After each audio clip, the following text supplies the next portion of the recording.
নমস্কার, আমার এই চ্যানেলে আপনাদের সবাইকে অনেক অনেক ওয়েলকাম। এবং প্রথমেই বলে রাখছি, আমার এই ভিডিওটি ভালো লাগলে সাবস্ক্রাইব করে পাশে থাকবেন। তো আজকে আমি ASM রাহাতের how to talk to people বইটির 101টি যে কথা বলার কৌশল রয়েছে তার মধ্যে একটি কৌশল তুলে ধরছি। চোখাচোখি। শোনা যায় প্রাচীন ট্রয় নগরী ধ্বংসের মুখে পড়েছিল সুন্দরী হেলেনের জন্য, যার চোখের আগুনে জাহাজ পর্যন্ত ভস্মীভূত হয়ে যেত। চোখে তাৎপর্য বুঝতে ট্রয় নগরীতে যাওয়ার দরকার হবে না। এই সুজলা সুফলা বাংলায় এর চেয়ে ভালো উদাহরণ আছে ভুরি ভুরি।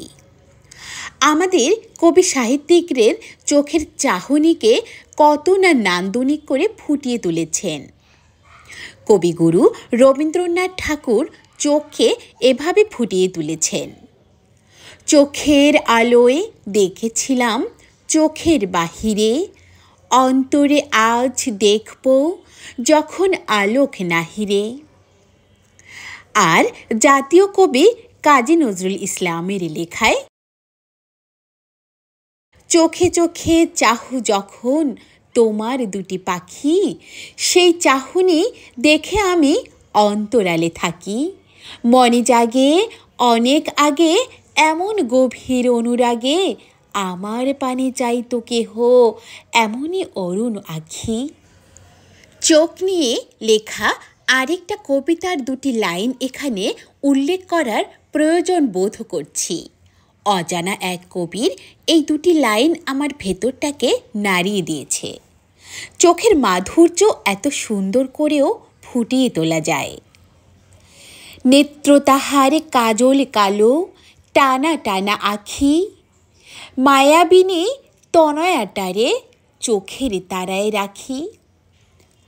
চোখে দেখতে অতি সহজ সরল দুটি বিন্দু মনে হলেও চোখ অন্যদের কাছে নিজেকে ফুটিয়ে তোলার সবচেয়ে কার্যকরী অস্ত্রগুলোর মাঝে অন্যতম।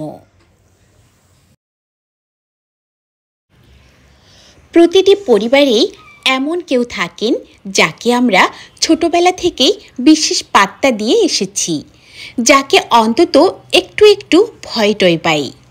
সেই মানুষটির কথা একবার এই পর্যায়ে কল্পনা করো তো তোমরা। কি দেখলে? আমি নিশ্চিত তোমাদের অধিকাংশ সেই ব্যক্তিটির চোখের চাহনি সবার আগে কল্পনা করাটাই স্বাভাবিক। কেননা সব কিছুর পূর্বে আমাদের সামনে ফুটে ওঠে অনেক চাহনি। পথে ঘাটে এমনও কম হয়নি যে আমরা খুবই ইমোশনাল হয়ে কাউকে কিছু টাকা পয়সা দান করে দিয়েছি। ওই চোখগুলোর দিকে তাকিয়ে মনে হয়েছে একে দুটো টাকা না দিলে ভারী অন্যায় হবে। আমার মনে হয় আমার সাথে চোখের তাৎপর্য নিয়ে কেউই দ্বিমত করবে না। কোন চোখের ভাষা করুণ, কোন চোখের ভাষা কঠোর, এটা যদি বুঝতে পারো তবে তোমাকে অবশ্যই এটা বোঝা উচিত কোন চোখের চাহনি অন্যকে আকৃষ্ট করতে পারে, কিভাবে তাকালে অন্য মানুষ তোমার কথা শুনবে। জ্ঞানী মানুষের মতে এক নাগারে একজন আরেকজনের দিকে তাকিয়ে থাকাটা বাজে দেখায়। বিশেষ করে একজন পুরুষ এক নাগারে আরেকজন পুরুষের চোখের দিকে তাকিয়ে অনবরত কথা বলতে পারবে না। বিশ্বাস না হলে নিজে একবার পরীক্ষা করে দেখতে পারো। যখনই তুমি একজন পুরুষ এক নাগারে আরেকজন পুরুষের চোখের দিকে তাকিয়ে কথা বলবে, ওটা তোমাদের দুজনকেই হেজিটেশনে ফেলে দিবে। চোখাচোখি করার ক্ষেত্রে তোমাকে দুইটা ব্যাপার অবশ্যই মেনে চলতে হবে। এক, ছেলেদের সাথে ছেলেদের চোখের চাহনি এক নাগারে হতে পারবে না, নিয়মিত বিরতি দিয়ে চোখাচোখি করতে হবে। দুই, নারী ও পুরুষের চোখাচোখি এক নাগারে হলে অসুবিধে নেই, বরং ওটা নিজেদের অন্তরঙ্গতা আরও বাড়িয়ে তোলে। আশা করছি তোমার সবচেয়ে নির্ভুল হাতিয়ার চোখকে তুমি সঠিকভাবে উপস্থাপন করতে সক্ষম হবে।